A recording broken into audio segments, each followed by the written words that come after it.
All right, guys, welcome in. How y'all doing? Ageless Talk Sports, UFC 316, Dvalishvili versus Sugar Sean O'Malley, and it's going to be a rematch. This is the second time. So first off, before we get into all that and our picks and everything else, I would like to thank each and every one of you. Coming up on 600, 588 to be exact. We're keeping it moving. We're keeping it moving. All right, thank you guys for subscribing. Make sure you like, share, follow on the podcast. All right. Check out my link tree also. So, we're going to get into some UFC news. And let's talk about it. Maycee Barber. I don't know if you watched it last week. We're going to talk about my recap a little bit too here in a second. So, stay tuned for that if you guys want to watch it and listen to it. So, Maycee Barber struggles to explain medical issue that forced UFC on ESPN 68 withdrawal. So, I don't know if you were watching, but I'm going to use an old school term. I was flabbergasted that she didn't walk out. So I don't know if you watched it. So there's a video.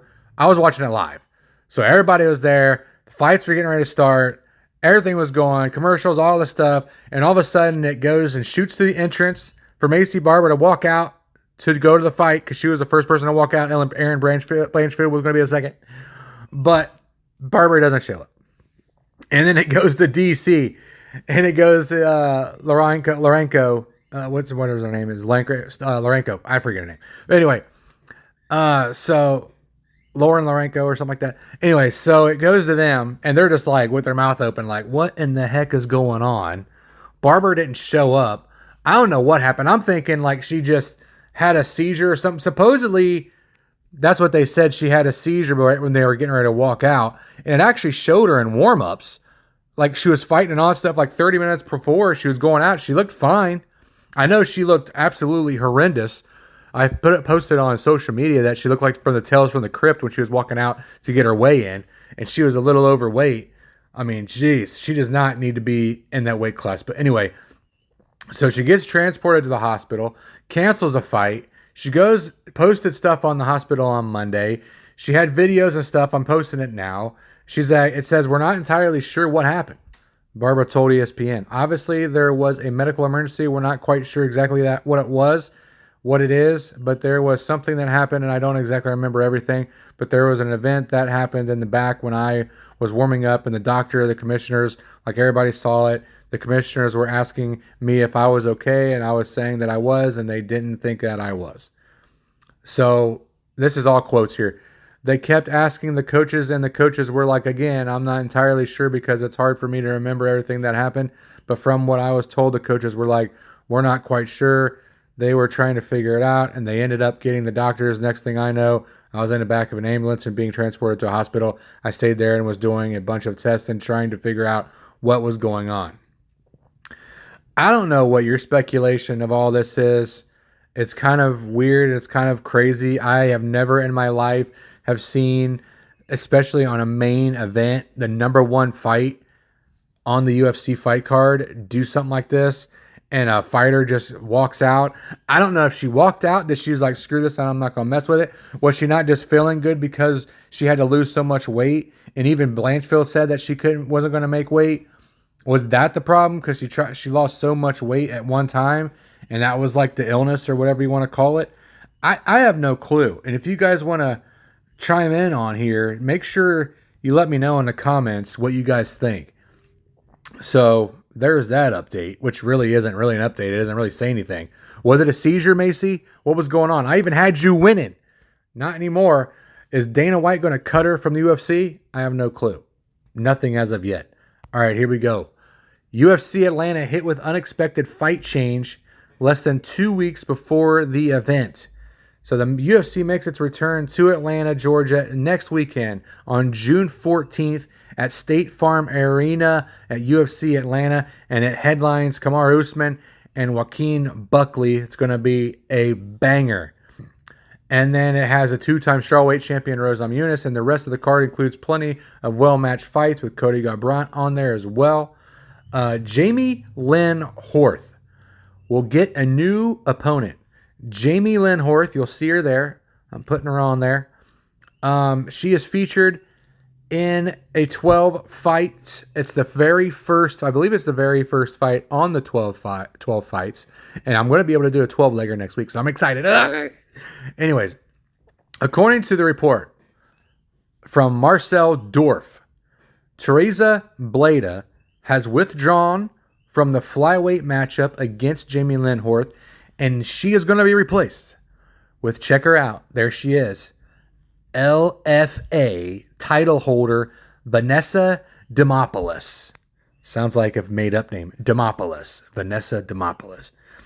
So she is currently the LFA champion and former LFA champion. Claimed the promotion's flyweight belt in her lone promotional appearance back in 2021. Horth debuted in UFC with an undefeated record in 2023 and took a unanimous decision over Haley Cohen. But the Canadian suffered a first loss that year before rebounding back. So Vanessa Demopoulos returns to flyweight, taking advantage of a short notice fight here only within 2 weeks. Her nickname is the Little Monster. Made her UFC debut at flyweight back in 2021 and came up short against J.J. Aldrich before returning to the strawweight division.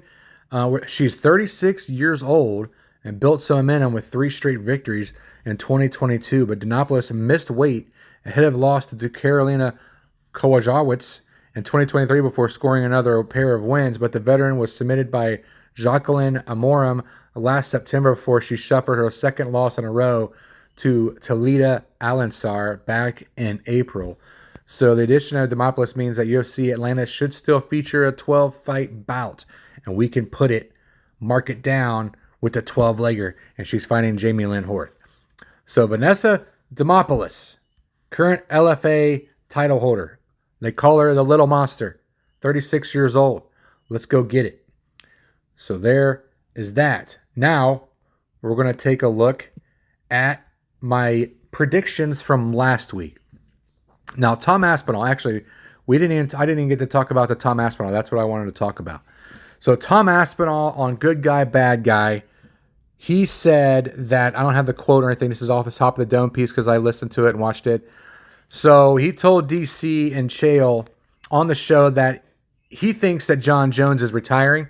I don't know if that's official or not, but being the point that they dropped that on actual UFC on their YouTube subscription page is telling me that Dana White, and I'm just reading between the lines here, assessing the situation, that I think that John Jones is retired. He's going to have to vacate the heavyweight title, and he's done. And that means that Tom Aspinall is going to be the interim heavyweight champion of the world, and he's going to have to defend that to make sure he's going to solidify himself as the heavyweight champ. And he already said that there's fights coming up. He said he wasn't supposed to say anything, but he kind of slipped it out there that Tom Aspinall said that it seems like he's going to be fighting soon. He was actually, if you watch the video, he was in his car. He wasn't driving. I don't know where he was at, but he was in a parking lot. You see cars going by.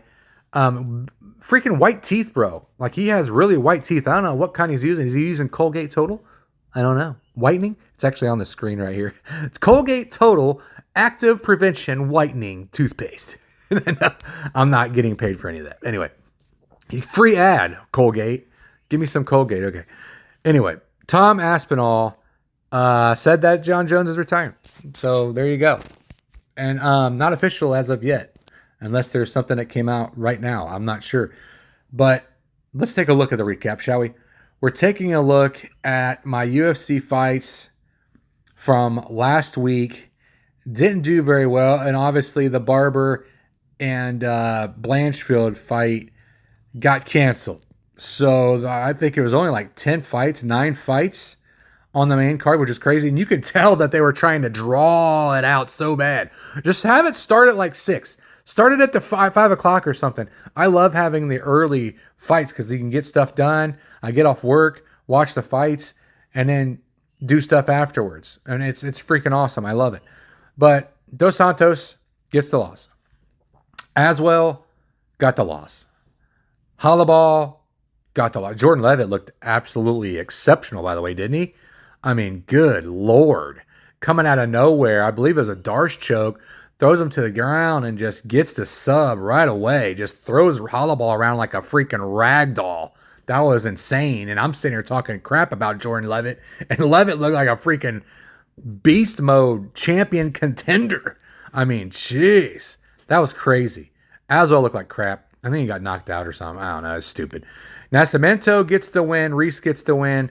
Now, I'm really pissed off about this next fight. That Maycee Chiasson versus Ketlin Vieira. I mean, make it a fight, Maycee. I mean, come on. I mean, I know Vieira is a freaking beast, which she is. She's strong in the clinch, strong on takedowns. I mean, I think just Maycee's tallness, her length just made it horrible. You can hear the coaches in the background. Maycee, get up. Maycee, get up. Put the feet on the hips, and rotate out. Feet on the hips, get out. Face on the hips, and stand up. He's like yelling it the whole entire time, the whole match. And what does Chiasson do? She lays her ass on the ground, does absolutely nothing, and a minus 135 that she closed. So Ketlin Vieira gets the Brazilian, gets the odds maker there on the underdog.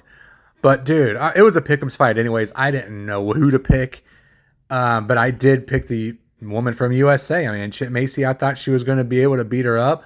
I thought it was going to be totally opposite kind of fight. I thought she was going to be able to beat her up in the clinch, keep her distance, get the standing going on, and knock her out. But Maycee did not look like she wanted to be in there, and she could not get off of her ass, which was ridiculous. I was so pissed. I was yelling at the TV so bad. I was yelling at it. Anyway, Jacoby got the win. So we come off. We got Nascimento, and then Reese, and then Chiasson, and then I was like, shit. And then Jacoby, and I was like, okay, that's cool. And then Goff lost pretty bad. Billy Ray got hammered by Brahimaj. But anyway, going to Gamrot, and Gamrot looked fantastic against Klein, and that showed. But yeah, so what was that? 1, 2, 3, 4. I only had 4 wins. 5 losses. So 4-5 last week. That's just to recap the show there from last week. My predictions. 4-5. Don't mark that down. Now we're going to take a look at UFC 316. We're finally there. We're finally at what you guys have been waiting for.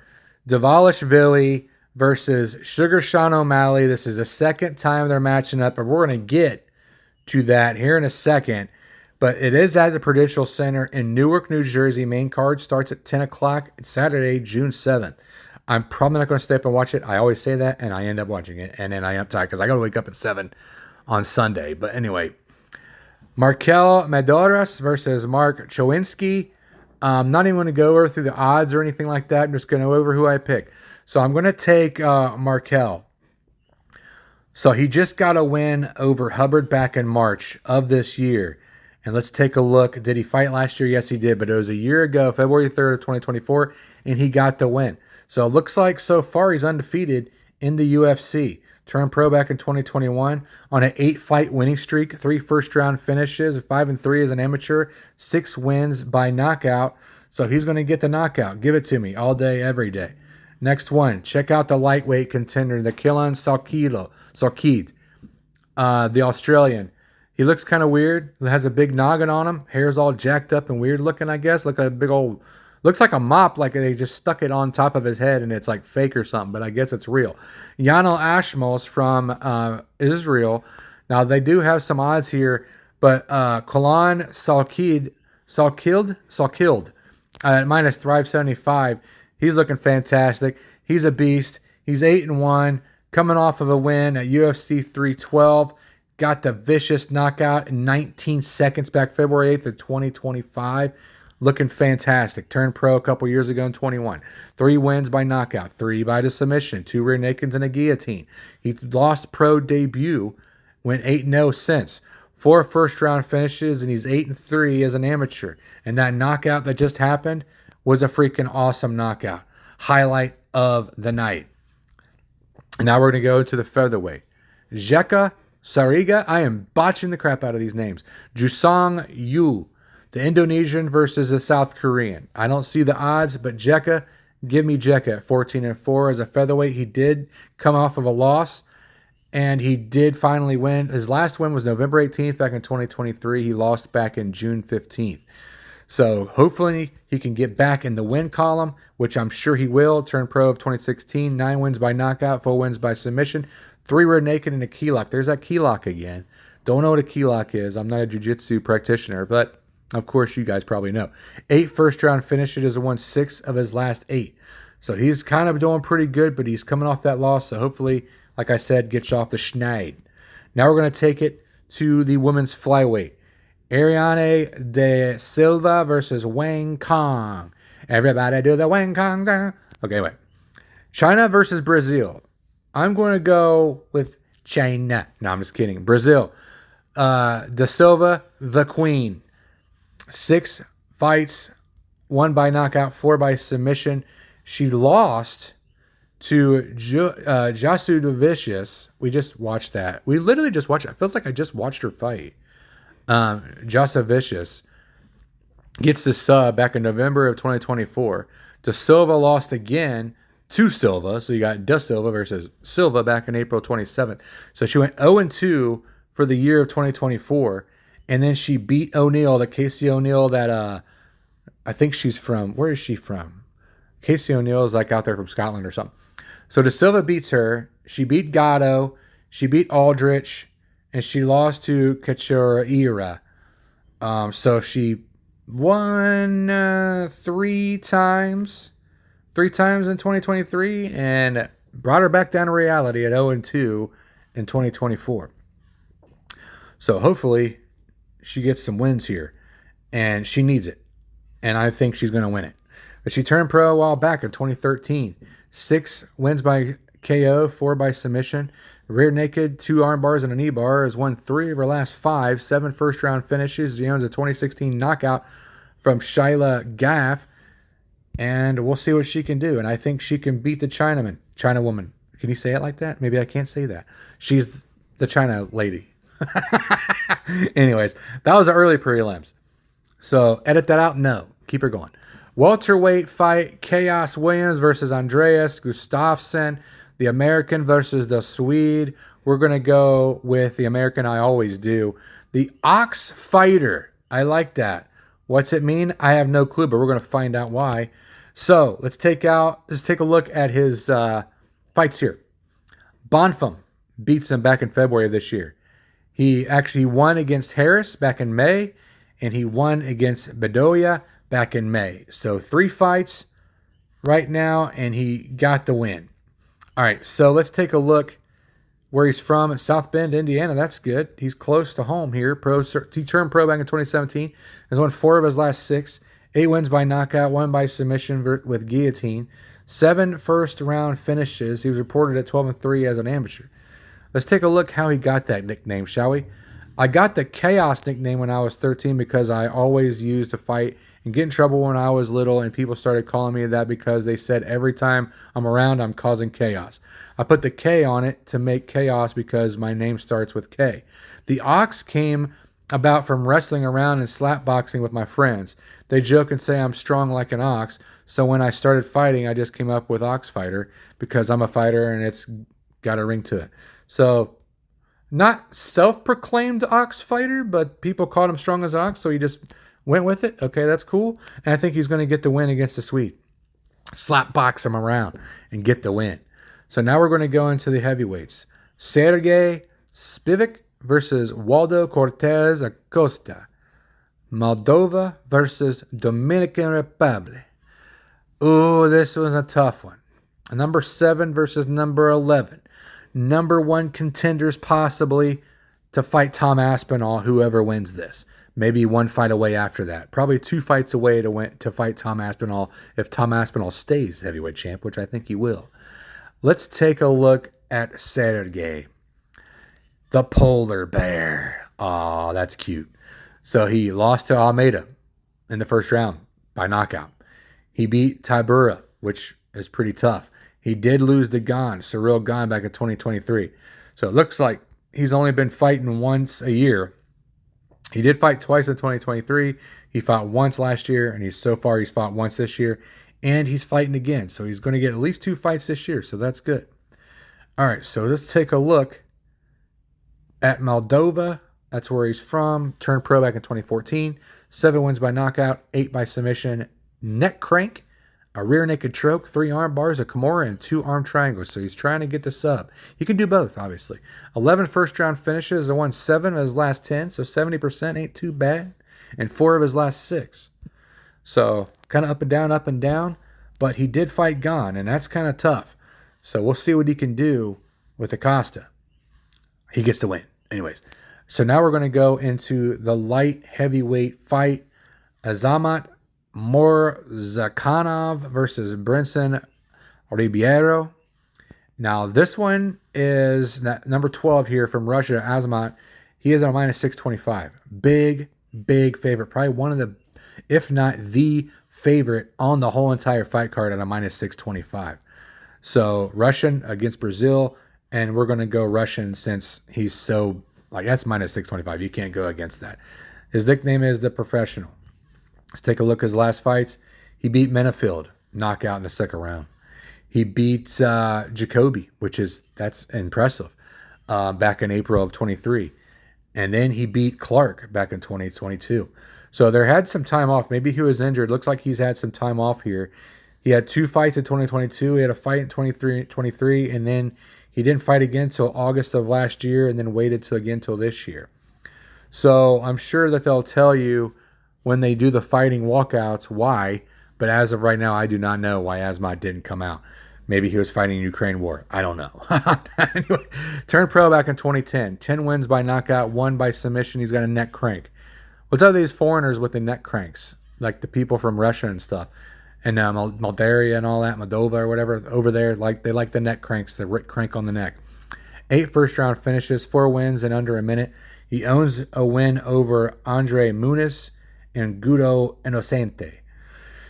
So, kind of anxious to see what this guy does. He's probably going to take it to the ground, and he's going to do some ground and pound and do a neck crank. Watch him do a neck crank on Ribeiro, on the Brazilian, and send him back packing. UFC 316 is going to be going crazy. Minus 625. I didn't say that enough. So take Azamat. Now we're going to go into the flyweight fights. We're still into the prelims. Still in prelims, guys. So the last fight on the prelims, I've been watching the UFC Embedded. So I've only watched the 3 episodes so far. And I think Joshua Vaughn was on that for like a blip of like maybe a minute or 2. I don't really remember all of it. Now, actually, correct me if I'm wrong, he's actually a minus 650. Azamat is at a minus 625. So we're going to put Joshua Vaughn as our most favorite fighter on UFC 316 because he's a minus 650. And Bruno Silva is at a plus 470. So taking a look at Joshua Vaughn from Myanmar. I hope I said that right. They nicknamed him the Fearless. Dude's ready to go. He fought against Saruya, goes to a decision. Fought Durden, it went to a decision. So let's take a look and see how he fights and see what he can do here. He's got 6 wins by KO. He's got 2 by submission, rear naked, and a calf slicer. Do you know what a calf slicer is? Because I sure as hell don't. 2 first-round finishes. Has won 11 of his last 12 and 3 in a row. He was undefeated as an amateur, 6th youngest fighter on the current UFC roster. Probably the youngest fighter on the card. All right, so here it is. My pick. I'm going Joshua Vaughn. Oh my goodness, that's so crazy. I know, it's crazy. So you can watch all that on ESPN or ESPN Plus on the prelims, early prelims. Now we're going to go into the main card of the night. Vicente Luque versus the Kevin the Trailblazer Holland.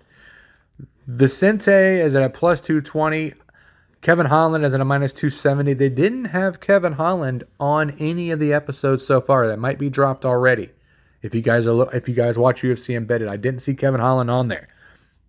But dude likes to fight all the time. He loves to fight. Vicente was walking around, kind of being chill with his son, chilling out at the lake, watching the ducks, watching the turtles. Just a chill dude, man. Like he's just chilling with his daughter, his son, I mean. So, I mean, that's pretty cool. But I didn't get to see Kevin Holland, and I'm wanting to see him. So I'll probably watch it later. If not, If they've already posted it or not, I haven't seen. Beats Nelson, lost to Ritter, which was a crazy because he lost by a sub. I think it was a rear naked by De Ritter. And then he lost to Delidze. You can look, all of his fights have been just past year. Look how many fights he's fought. He fought Page, lost. He fought Olshanishik, Olkanishik. Am I saying that right? He beat him by sub. This was all 2024. Fought Delidze, lost. Fought Ritter, lost. And then he fought Nelson, Gunnar Nelson. He got the win on that one, but decision. But he fought 1, 2, 3 times in 2024, and he's already fought twice in 2025. Is I just put him in there. And if it's at welterweight, he'll fight anytime. So anybody needs fight, Kevin Holland's your boy. So I think he's going to get the win on this one out of Riverside, California. He turned pro back in 2015. He was undefeated as an amateur. He's got 14 wins by knockout, 8 by submission. He's won 11 of his last 20, 4 of his last 8. So that's only 50%. That's not good, but he just keeps fighting, man. He beat Jeff Neal at Dana White's Contender Series and at 2017 stoppage back then.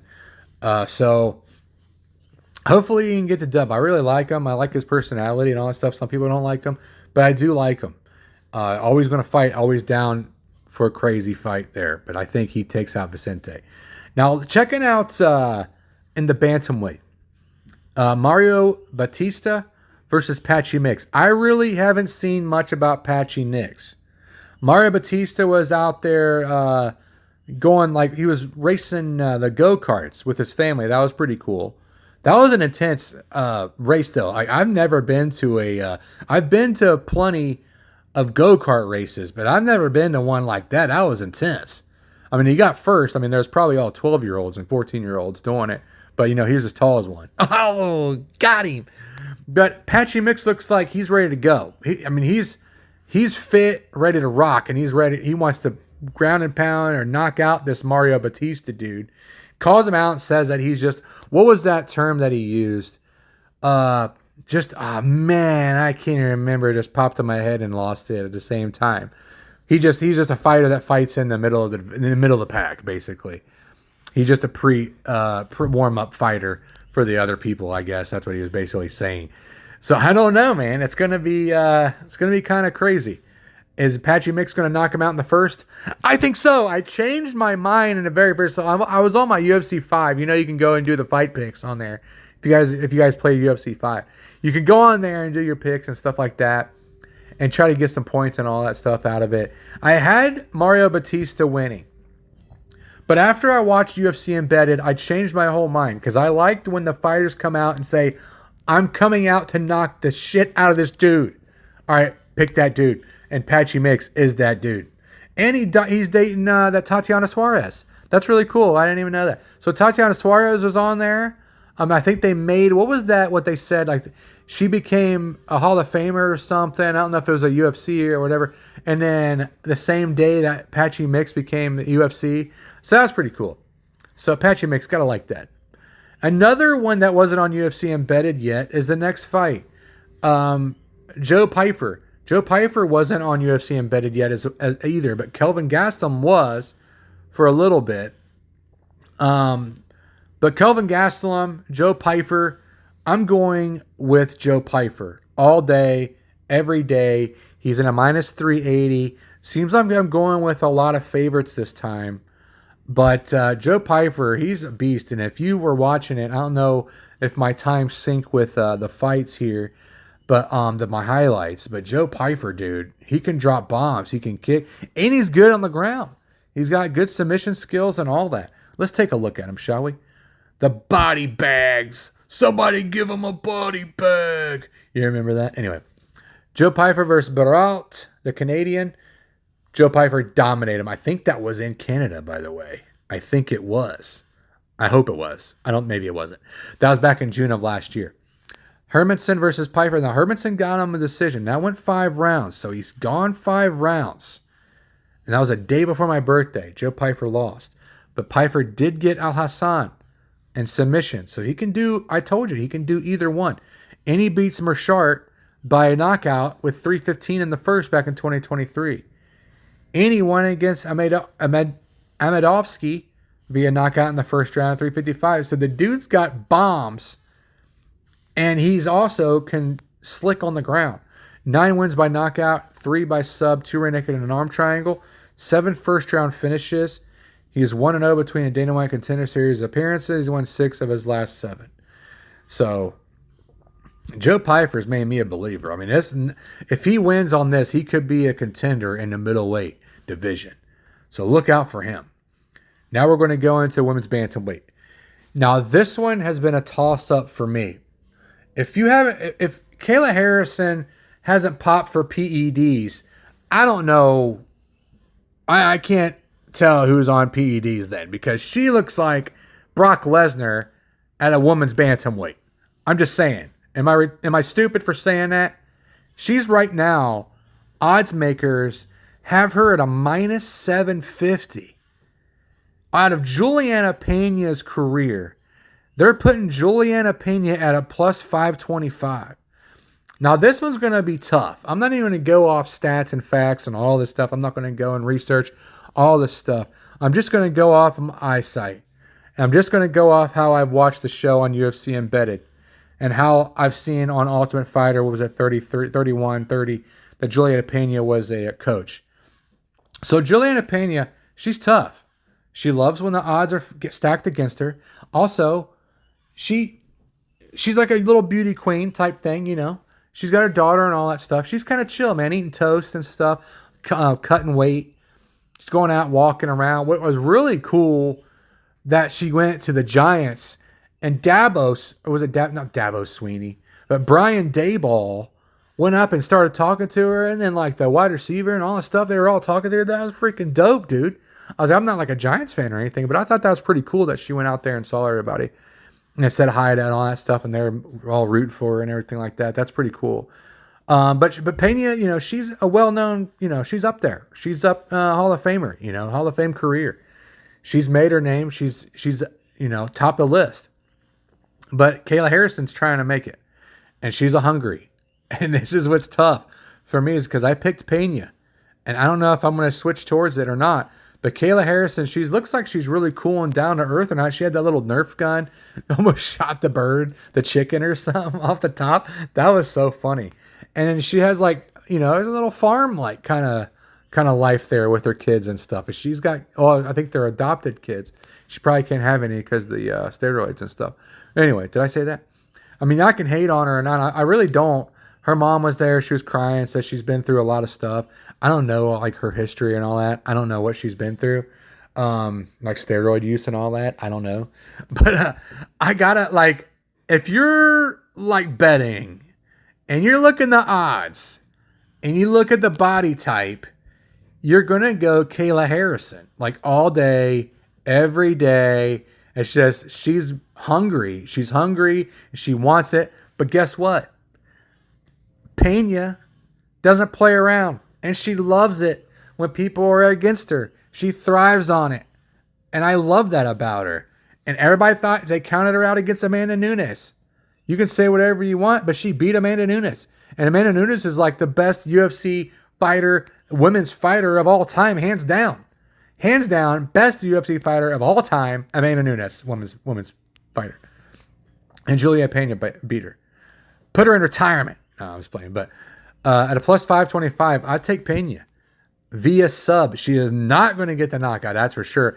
But the only thing you can hope for if you're Pena is Kayla gets overzealous, gets pumped up, uses all her aggression out, and is tired by the third round. And Pena subs her in the third.